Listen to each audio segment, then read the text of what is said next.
5 seconds.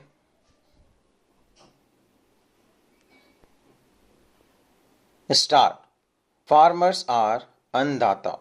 Every year under PM Kisan Samman Yojana, direct financial assistance is provided to 11.8 crore farmers, including marginal and small farmers.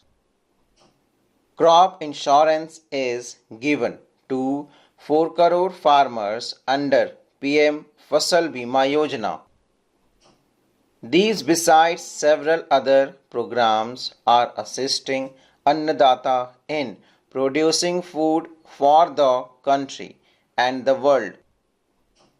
Electronic National Agriculture Market has integrated 1361 mandis and providing services to 1.8 crore farmers with trading volume of 3 lakh crore.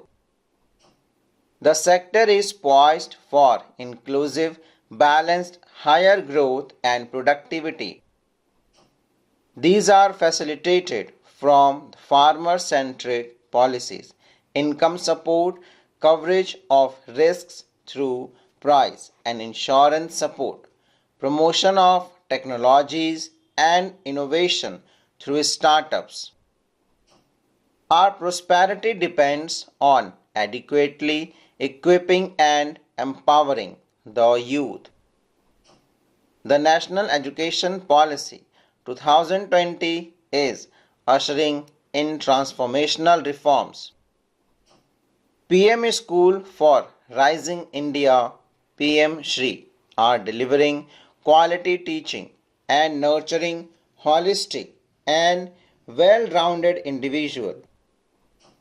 The Skill India Mission has trained 1.4 crore youth, upskilled and reskilled 84 lakh youth and established 3,000 new ITIs.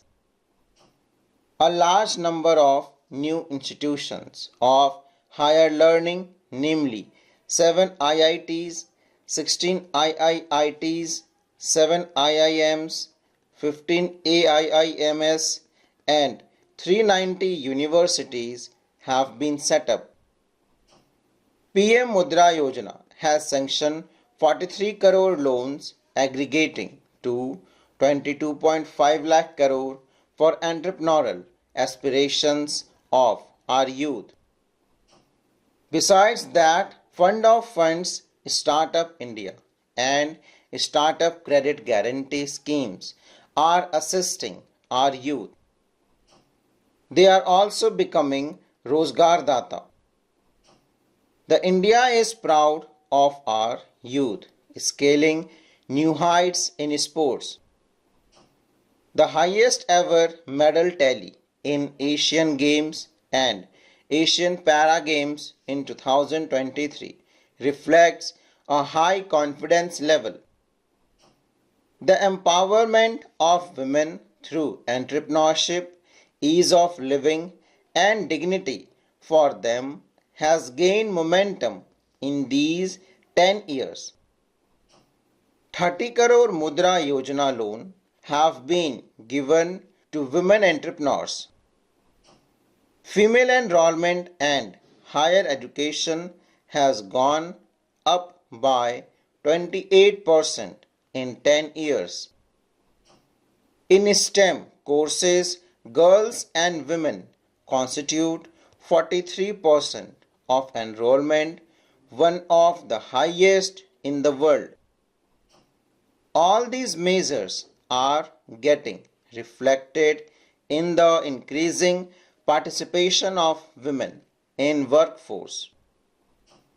Making triple talaq illegal, reservation of 1/3 seats for women in the Lok Sabha and State Legislative Assembly and giving over 70% houses under PM Awas, our government has provided transparent, accountable, people-centric and promote trust-based administration with citizen first and minimum government, maximum governance approach.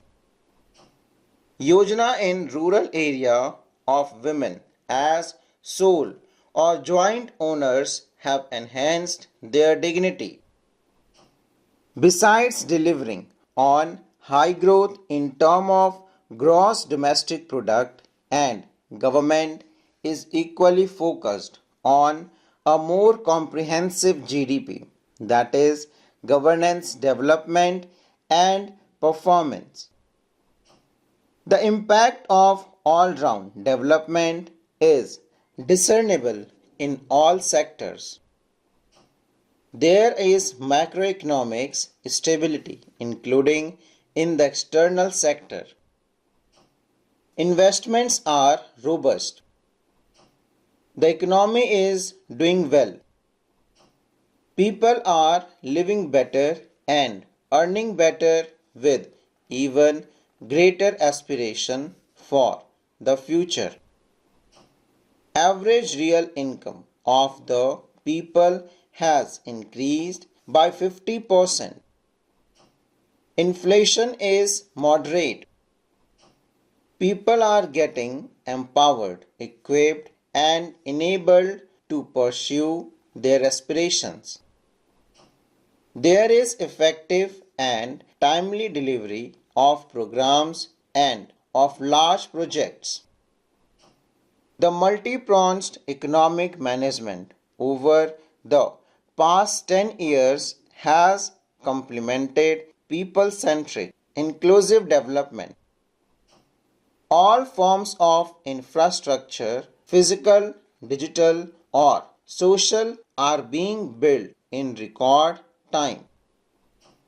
All parts of country are becoming active participants in economic growth. Digital public infrastructure, a new factor of production in the 21st century, is instrumental in formalization of the economy. Goods and services tax has ended. One nation, one market, one tax. Tax reforms have led to deepening and widening of tax base. Strengthening the financial sector has helped in making savings, credit and investment more efficient. GIFT, IFSC and the Unified Regulator Authority IFSCA are creating a robust gateway for global capital and financial services for the economy. Proactive inflation management has helped keep inflation within the policy band. Geopolitically, global affairs are becoming more complex and challenging with wars and conflicts. Globalization is being redefined with reshoring and friendshoring, disruption and fragmentation of supply chains, and competition for critical minerals and technologies. A new world order is emerging after the COVID pandemic. India assumed G20 presidency during very difficult time for the world. The global economy was going through high inflation, high interest rates, low growth, very high public debt, low trade growth, and climate challenges.